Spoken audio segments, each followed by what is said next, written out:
The European Commission survived a no-confidence vote that has just been voted here in the European Parliament in Strasbourg. 175 members of the Parliament voted in favor of the motion of censure, while 360 voted against and 18 abstained. The motion of censure was well below the votes needed, the threshold needed to be successful, which was 2/3 of the votes cast, representing at least the majority of the total number of the MEPs. So 360 votes were needed to topple the Commission. But most of the political groups of the European Parliament backed the Commission by rejecting this motion of censure. Of course, the European People's Party voted unanimously against, but also the Socialists and Democrats, Renew Europe, and the Greens voted against, even with some abstentions. The far-right groups, Patriots for Europe and the Europe of Sovereign Nations, as well as large part of the European Conservatives and Reformists and some delegation of the left, voted against the Commission, so in favor of the motion of censure. So for the moment, Ursula von der Leyen, which was not present in the hemicycle during the vote, is safe. But the vote and the debate previous to the vote has left some doubts about the support for her agenda here in the Parliament. Vincenzo Genovese, Euronews, Strasbourg. O primeiro-ministro da Arménia, Nikol Pashinyan, e o presidente do Azerbaijão, Ilham Aliyev, reúnem-se esta quinta-feira em Abu Dhabi, nos Emirados Árabes Unidos, para discutir os próximos passos na finalização do acordo de paz.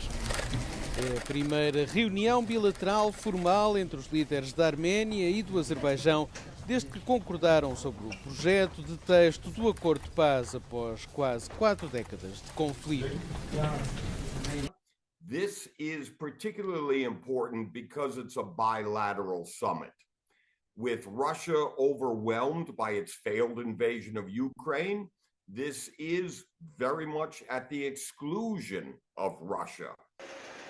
Em setembro de 2023, o Azerbaijão recuperou o controle total da região do Nagorno-Karabakh após uma campanha militar relâmpago, na sequência de um conflito de décadas com a Arménia, no qual a Rússia foi um ator central. Azerbaijan's launch of a war in 2020 and its military seizure of Nagorno-Karabakh has exposed the emptiness of a security reliance on Russia. But I would also say Armenia and Azerbaijan, ironically, share a same pursuit, a policy to defy Moscow, pushing back and pushing out Russia from the South Caucasus. A significant lesson learned from the Ukrainian battlefield is the surprising weakness and incompetence of the Russian armed forces. That's an important lesson for all of the countries in the near abroad, Russia's neighbors. A perda de influência de Moscovo na região deixa um vazio de poder e quem vai querer fazer tudo para recuperar essa posição será a Turquia.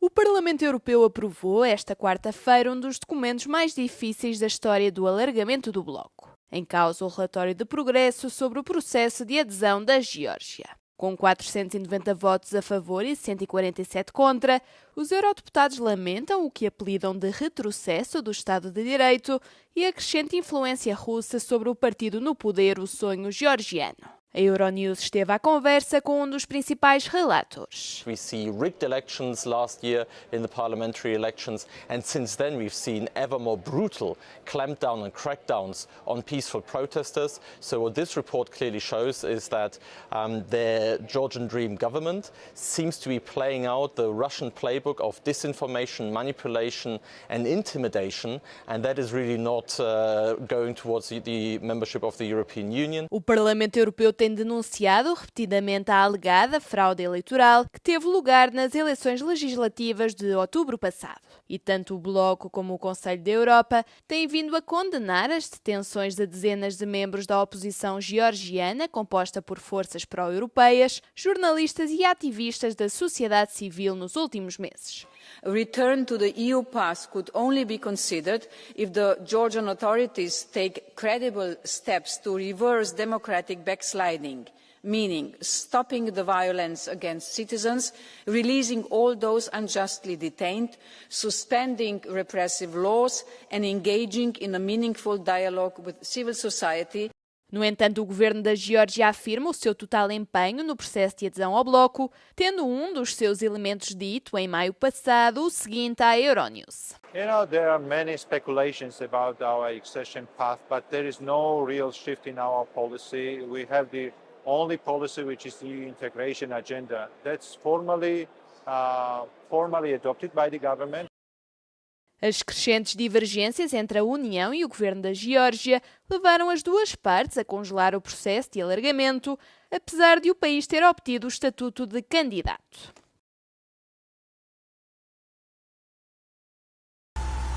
Pelo menos 2 pessoas morreram esta quinta-feira e 16 ficaram feridas depois da Rússia ter feito um ataque maciço com mísseis e drones contra a capital da Ucrânia, Kiev.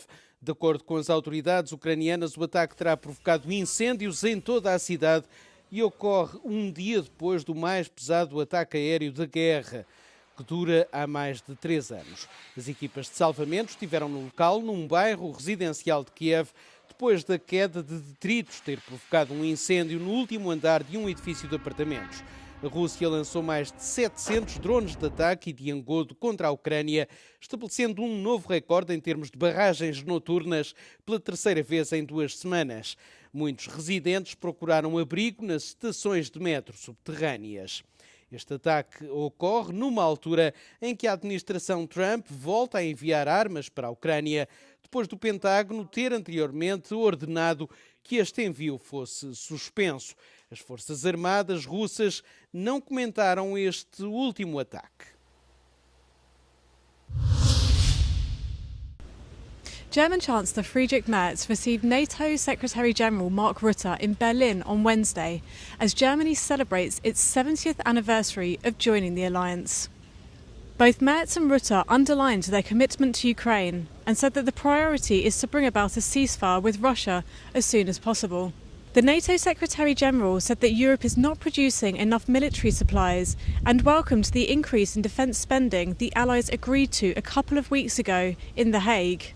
Germany is expected to take a leading role within the alliance. As tensions between France and Germany mount over fighter jets, Merz said discussions are ongoing but highlighted that the project could be a good collaboration between France, Spain and Germany if they can reach an agreement. Rutte also spoke about China's ambitions and said World War III could occur within the next 3 to 7 years, with Russia being able to launch a full-scale attack against NATO territory to keep Europe busy whilst China attacks Taiwan. As global conflicts continue to heat up, NATO has been making big promises in terms of military and defence expansion. But can it deliver? Liv Stroud in Berlin for Euronews.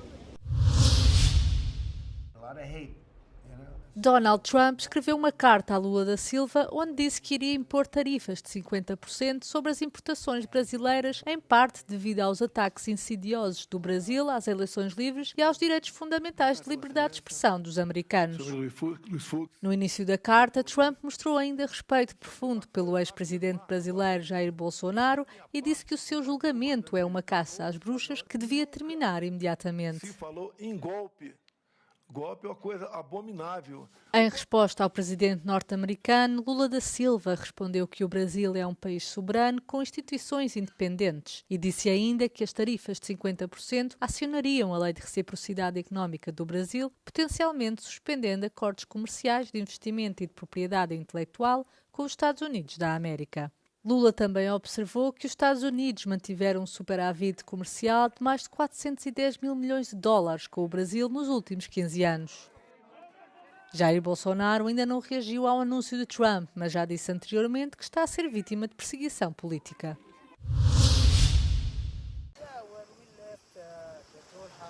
O recente aumento dos fluxos migratórios na ilha de Creta, na Grécia, levou o governo grego a adotar medidas mais rigorosas para atenuar a entrada de migrantes. Na quarta-feira, o primeiro-ministro grego Kyriakos Mitsotakis, depois de se ter reunido com o ministro das Políticas de Migração, anunciou uma série de medidas de emergência para fazer face à situação. O governo grego suspendeu a análise dos pedidos de asilo, inicialmente por 3 meses para pessoas que chegam à Grécia vindas do norte de África por via marítima. Όσοι μετανάστες λοιπόν εισέρχονται παράνομα στην χώρα θα συλλαμβάνονται και θα κρατούνται. Foi também decidido criar locais de alojamento permanente para acolher os migrantes em Creta. O primeiro-ministro grego disse que mantém conversações com as autoridades líbias.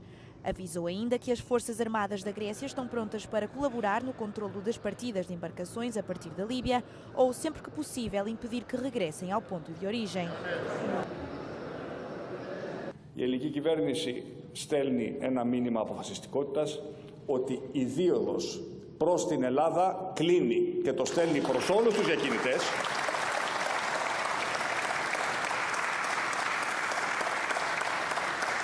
και προς όλους τους δυνητικούς πελάτες τους ότι τα χρήματα τα οποία δαπανούν ενδεχομένως να είναι παντελώς χαμένα, διότι πια θα είναι πολύ πιο δύσκολο από ό,τι ήταν μέχρι σήμερα να μπορεί κανείς να φτάσει στην Ελλάδα δια της θαλασσίας οδού. O primeiro-ministro grego referiu que Atenas tenciona informar a Comissão Europeia sobre o regulamento legislativo que está a elaborar. Disse ainda que os desenvolvimentos com a Líbia realçam a dimensão europeia do problema.